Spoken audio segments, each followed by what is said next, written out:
Hello everyone and welcome back to our channel.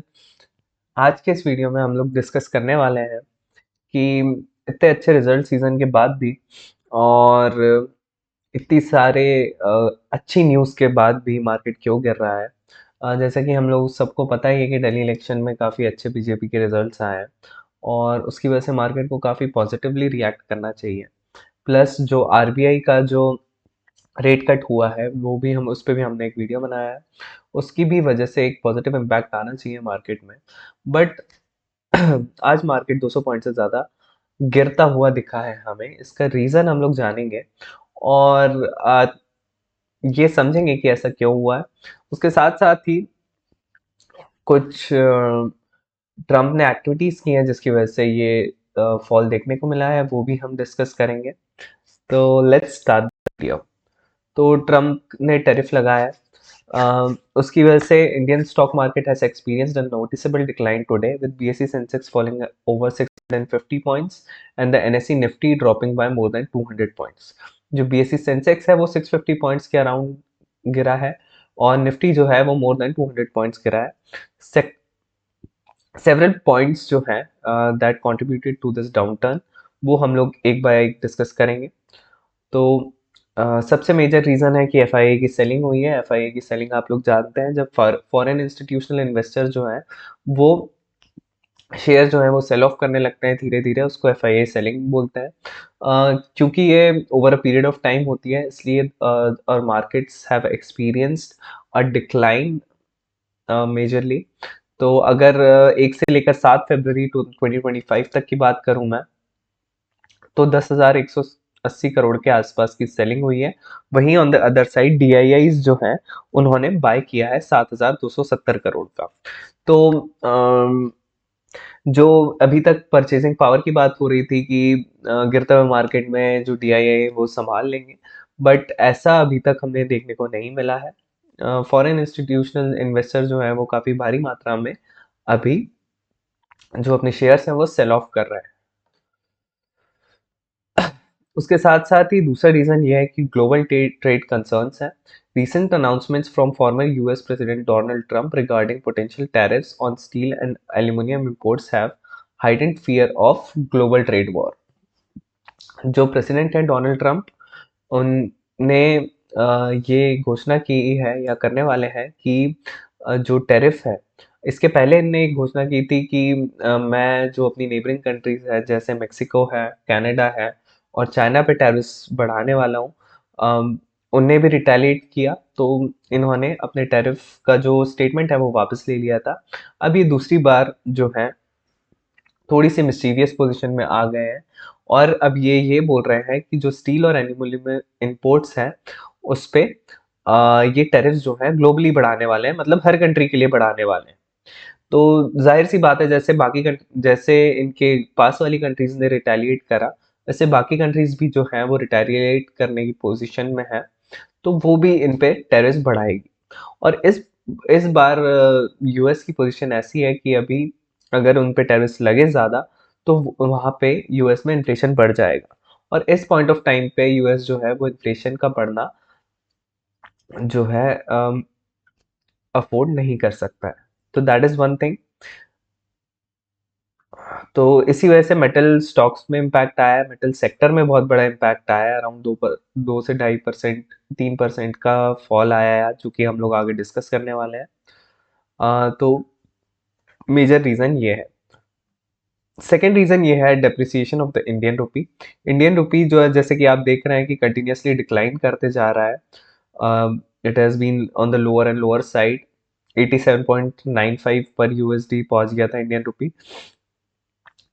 तो अगर हमारा पैसा जो और रुपी जो है वो वीक हो जाता है तो उसकी वजह से क्या होता है, कॉस्ट ऑफ इम्पोर्ट हमारे लिए बढ़ जाती है काफ़ी। तो उससे भी हमारे इकोनॉमी पे इन्फ्लेशनरी प्रेशर्स आने लगते हैं। तो कुछ रीजंस ये समझ लेते हैं कि अब रुपी क्यों फॉल कर रहा है। तो रुपी के फॉल के पीछे कुछ मेजर रीजंस ये हैं कि यूएस का जो मैक्रो इकोनॉमिक डेटा है वो काफ़ी स्ट्रॉन्ग आया है then expected. Macro economic level पे जो है वो यूएस काफ़ी अच्छा परफॉर्म कर रहा है, unlike unlike the past. Unemployment जो लेवल्स हैं वो यूएस में अब गिरे थे, बट अभी थोड़े से इम्प्रूव हो रहे हैं। Chances of Fed rate cut continues to fall. Fed rate cut के जो चांसेस हैं वो कम होते जा रहे हैं। Dollar and US bond yields rising sharply. Dollar है और जो यूएस बॉन्ड यील्ड्स है वो राइज हो रहे हैं शार्पली। जब भी यूएस बॉन्ड यील्ड जो है वो sharply rise होते हैं, that impacts the Asian markets negatively. That is why the most Asian currencies and markets are on the lower side. उसके साथ साथ ही फॉरेन इंस्टीट्यूशनल इन्वेस्टर्स की जो सेलिंग है उसकी हमने बात करी ही है, जिसने डाउनवर्ड्स प्रेशर क्रिएट करा है।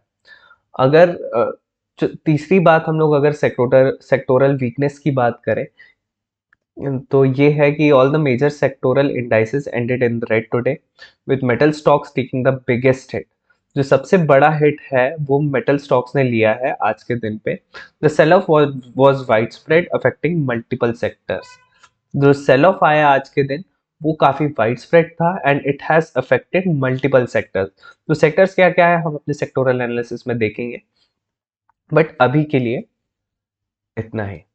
ओवरऑल मार्केट की बात करें तो यूएस के मार्केट पे भी इसका कुछ अच्छा इम्पैक्ट नहीं पड़ा है। S&P 500 इंडेक्स जो है that decline nearly 1%, reaching it's support around 20 day moving average. उसके साथ साथ ही जो एशियन इंडेक्सेस हैं, एशियन मार्केट्स हैं, वो भी काफ़ी ज़्यादा गिरे हैं आफ्टर दिस। उसके साथ साथ ही एक मेजर न्यूज़ है इंडियन मार्केट के लिए जो काफ़ी अच्छी नहीं बताई जा रही है। तो एशियन पेंट्स जिसको हम बोलते थे the greatest compounder of all time, और इसका जो स्टॉक प्राइस है ये काफ़ी ओवरऑल नीचे गिरता हुआ दिख रहा था। इसमें भी एक शार्प डिक्लाइन आया है। क्यों? क्योंकि इसका बहुत ही बड़ा रीज़न है कि इसके जो क्वार्टरली रिजल्ट्स हैं वो काफ़ी खराब आए हैं। तो कोई भी स्टॉक जब हम ट्रैक करते हैं उसे हम क्वार्टर ऑन क्वार्टर रिजल्ट्स के बेसिस पे ट्रैक करते हैं, और चूंकि एशियन पेंट्स का जो है वो क्वार्टरली रिजल्ट काफ़ी खराब आया है, इसलिए ये हमारे रेड जोन में आ गया है। तो सबसे पहले हम लोग देखते हैं कि इसके रीजंस क्या क्या है कि एशियन पेंट क्यों रेड जोन में आया है। तो सबसे पहले अगर हम बात करें तो एशियन पेंट्स का जो मार्केट शेयर था हमारे इंडियन पेंट्स के मार्केट में वो काफ़ी बड़ा था। तो and with the rise in competition, जैसे बर्जर पेंट्स हुआ, एक बहुत ही बड़ा कंपटीशन अराइज हुआ है बिरला का opus, that is a huge competition for Asian Paints that has, and they are doing their business very aggressively, तो it has eaten up the market। और अब जो है एशियन पेंट्स का जो मार्केट शेयर है वो 65 से 42% पे ही रह गया है।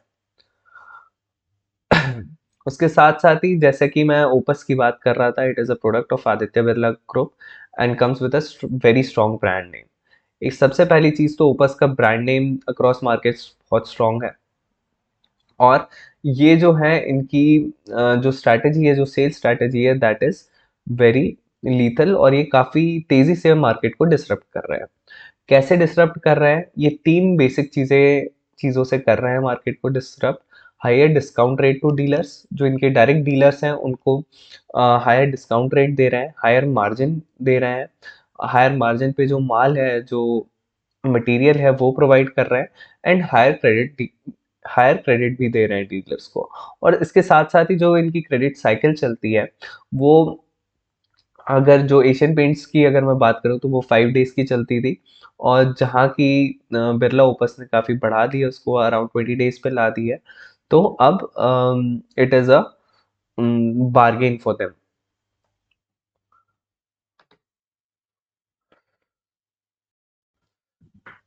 तो ये थी हमारी एक रिपोर्ट इसके बारे में।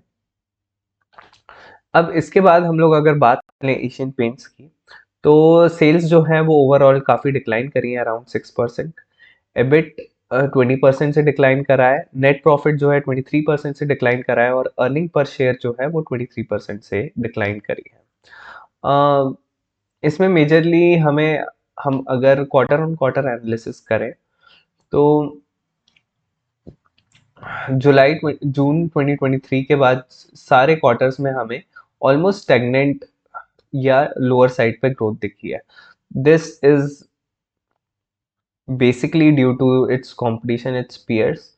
अगर इनकी रिपोर्ट्स की मानी जाए तो मॉनसून के सीज़न काफ़ी एक्सटेंडेड था इस साल, इसलिए इनकी सेल्स पे इम्पैक्ट आई है. बट वही द क्वेश्चन अराइजेज कि मार्केट शेयर जो है वो तो कम होते ही जा रहा है, तो that is a point of concern for us.